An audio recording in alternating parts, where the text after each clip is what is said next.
presented by Seat77.com. As always, Dave Dabbah is coming to you live from the Super Plus Seat 77 broadcast studio in the heart of Silicon Valley.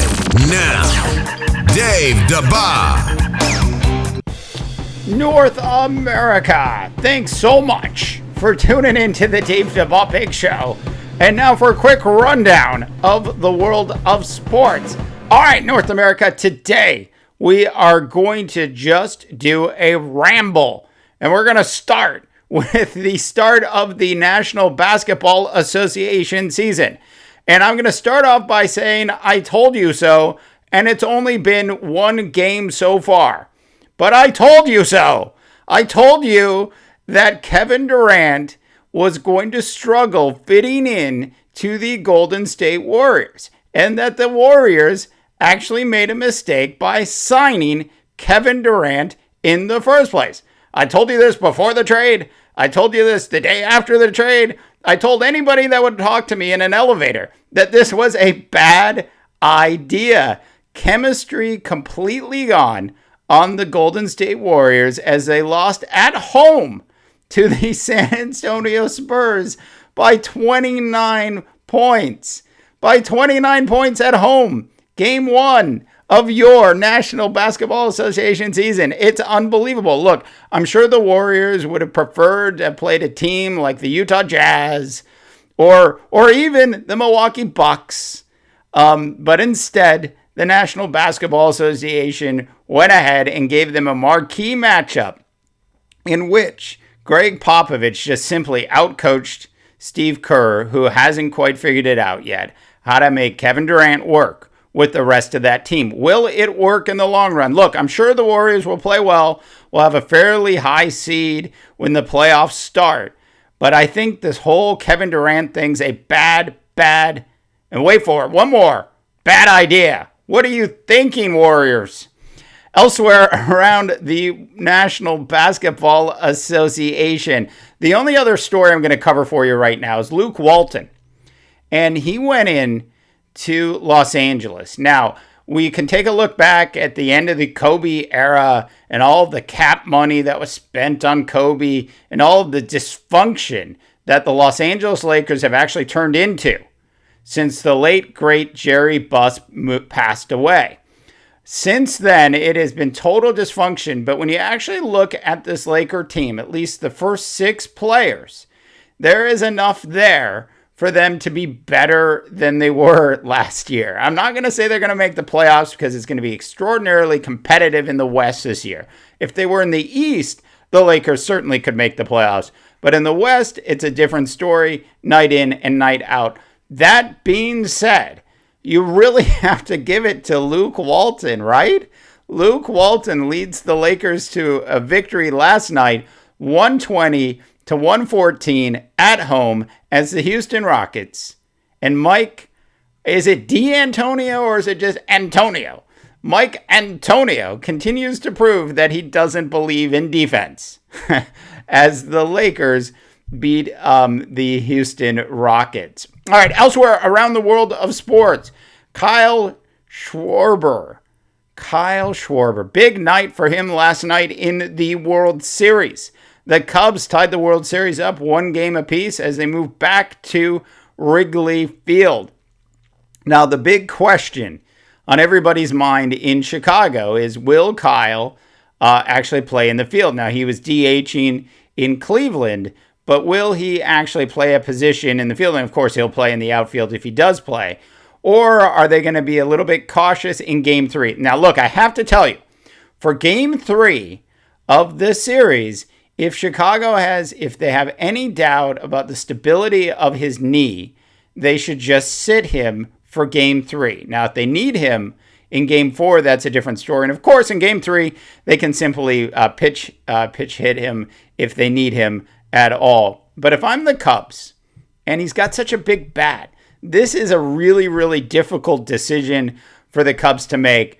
I would still play it in a cautionary manner. You got to the World Series while Kyle was on the DL for most of the season anyways. I would ride Game 3 with him as a pitch hitter if you need him. And then if you lose this game, then you, at that point, would bring him in to game number 4. All right, elsewhere around the world of sports, I wanted to cover some quick things about your National Football League. Look, Tom Brady, and it's unbelievable. Over 1,000 yards passing in 3 games since his return to the Patriots. 6-1 are the Patriots. The Bills, 4-3. You all know what I think of Rex Ryan. You've got to give it to the soon-to-be Las Vegas Raiders. Look, if Oakland and the county of Alameda can't get their act together in the next 3 months, you will lose the Raiders to Las Vegas. Get it together, Alameda, Oakland. Get it together, or the Raiders are going to Vegas.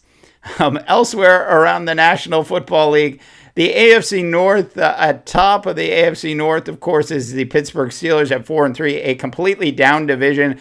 I'm predicting the demise of course, Marvin Lewis, as the Bengals are 3-4.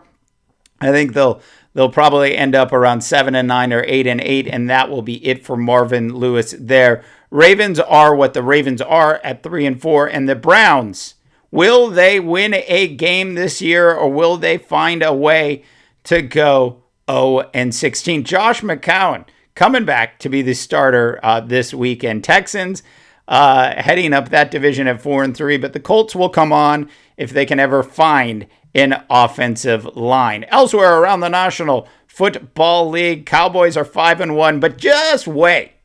Just give it a chance, because you just know that the Cowboys are going to blow it, right? So, news out of Cowboy training camp today. By the way, they spent so much money on their training facility. It actually costs more money. Their training facility costs more money than most National Football League teams' stadiums cost. And they cost a lot. By the way, Tony Romo, back at practice throwing the football. You just wait. You just wait for the Dak Prescott hiccup. And as soon as it happens, they're going to bring Tony Romo back in. And it's just, everything is going to go to hell. The Cowboys, 5-1. Best thing they could do is keep Dak in, even if he has a hiccup. This is Dak Prescott's era. Tony Romo's era is over, unless there's some sort of injury to Dak. Get used to it, North America. But you just wait. We all know it's going to happen. The Cowboys are going to find a way to be the Cowboys, and they're going to blow it. I'm telling you. The other Gruden brother has the Redskins at 4-3, and the Eagles, of course, beat my Vikes last week after the Vikes came off of a bye week and beat them. Eagles are 4-2. Elsewhere around the National Football League, the Seahawks are 4-1. The Cardinals are actually going to come on a little bit. The Rams, a complete and utter mess. Jeff Fisher needs to be fired immediately. They are not going to go anywhere with him as a head coach. Look, I know you wanted to do this whole we're transitioning to a new city thing, and that's why we kept Jeff Fisher for 1 or 2 more years. Make the move already. Jeff Fisher is the wrong person to lead the Los Angeles Rams. Trust me. And if you're going to spend all of that money on a top draft pick, don't you at least have to dress him? Doesn't he at least have to get an opportunity or two to play during a game? I mean, you got to make the move at some point to give this kid a shot. This whole idea that you learn from watching is BS. It's a bunch of BS that the National Football League and coaches put out when a player is simply not ready. The era has changed. Players learn from experience. They don't just learn from watching. You've got to play. Jared Goff, Jeff Fisher. All right, elsewhere around the National Football League. Look, is it possible? Is it really, really possible that Chip Kelly is going to find a way to go like 3-13 or 2-14 this year? If he does, he should be canned. I'm telling you, Chip Kelly is not a good fit in the National Football League. Also, Trent Baalke of the 49ers needs to be fired as well. They need to clean house in San Francisco. Huge mistake. Biggest epic mistake of all mistakes made in the last 10 years was letting the Wright Harbaugh brother walk out the door. Elsewhere around the National Football League, my Vikes are 5-1. Aaron Rodgers and his Green Bay Packers are 4-2.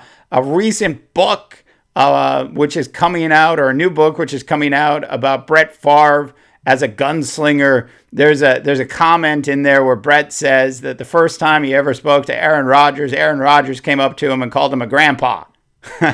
Aaron Rodgers then went on some sort of radio show earlier today and denied it and said the first time he met him was on the field, not in a cafeteria, and he did not call him a grandpa. Look, I don't know who you believe. I'm sure Aaron called him a grandpa, and I'm sure Brett just didn't remember him talking to him on the practice field. That's how I think that all went down. It's pretty funny that that's a controversial story today. Falcons 4-3. Expect them to win the division. You never know what's going to happen in New Orleans with that team as well, because Drew Brees is just that good. All right, elsewhere around the National Football League, some news and notes for you all from today. C.J. Anderson is out with a knee injury. It looks like he's going to be gone for the year. Brad Childress of my Minnesota Vikings, the former head coach, is out today denying reports that Brad Childress had a bounty system in place back when he was the coach of the Vikings. Look, anybody that knows Brad Childress, anybody that's ever met Brad Childress, anybody that's ever interviewed Brad Childress can tell you that Brad Childress does not have the word or the term bounty system in his vocabulary. It is not in Brad Childress's DNA to have a bounty system. Just trust me on this. It's just not something that Brad Childress would probably ever do. All right, North America. Last story. I got to tell you this. Aldon Smith. Good news, Raider fans. Aldon Smith has applied for reinstatement. Oh my gosh. Do you think the NFL is actually going to reinstate Aldon Smith after his video fiasco on social media where he's puffing away? Do you really, and then just send himself off to rehab? Do you think the NFL is going to continue to punish Aldon Smith, or will they let him back in the league? Look, I don't know what they're going to do on this one, but if I'm the NFL, I maybe say you can come back in 3 or 4 weeks and leave it at that and see what happens between now and then. All right, North America, thanks so much for all of your support. We've been gone for about a week and a half. Lots going on in the world of sports. Good to be back on the Dave Dabbah Big Show. We are available on Facebook, Twitter, SoundCloud, Spreaker. Of course, our big iTunes channel is blowing up, and super excited about being on iHeartRadio as well. For the Dave Dabbah Big Show, I am Dave Dabbah, reminding you that not everyone can be a champion, Ron Rivera, but everyone, and I do mean everyone, can act like one can. And good luck, North America.